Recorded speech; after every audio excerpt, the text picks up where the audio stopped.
Welcome to new my back video में आप सबका स्वागत। चलो કેવું લાગ્યું? સારું લઈ ગયું. ક્યાં રહ્યો? વડલા વડલા. કેવું છે વડલા? સારું છે. ભાવનગરે સારું છે. ફરવા લાયક આપણા ભાવનગરમાં કઈ કઈ જગ્યા છે?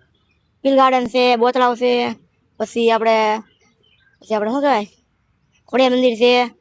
ઘણી જગ્યા છે આપણે તો ભાવનગરમાં. કમી છે ભાવનગરમાં ફરવાની. ભાવનગરનું મેનમાં મેન વસ્તુ ફેમસ કયું? મેન વસ્તુ ભાવનગર જેના નામ ઉપર ફેમસ હોય ભાવનગર. આખા વિશ્વમાં આપણું ભાવનગરનું નામ કયું? કઈ વસ્તુ ઉપર છે કે આપણું ભાવનગર આ નામ ઉપર વખણાય? ये तो लेटेस्ट न्यूज़ है। ઈ હવે ખબર નહીં હો. ભાવનગરનું જૂનું નામ ખબર ભાવનગરમાં રહ્યો ને ભાવનગરની વસ્તુ ભાવનગરની જૂનું નામ ખબર છે. જૂનું નામ નહીં, ભાવનગરની એવી કઈ વસ્તુ છે કે આખા વિશ્વ ઉપર વખણાય? આપણે ઈ હવે યાર આપણને થોડી ખબર હોય. મોટા રસ ખાવ તોય તે ભાવનગરના ગાંઠિયા. ગાંઠિયા તો આપણને તો ખબર. પછી યાર ભાવનગરને વિશ્વમાં પરીક્ષા છે ને આપણા ભાવનગરના ગાંઠિયા. હવે યાર ગાંઠિયામાં તો આપણે માણસ. ભાવનગરમાં રહીને યાર આપણે ગાંઠિયા ન ખાવી તો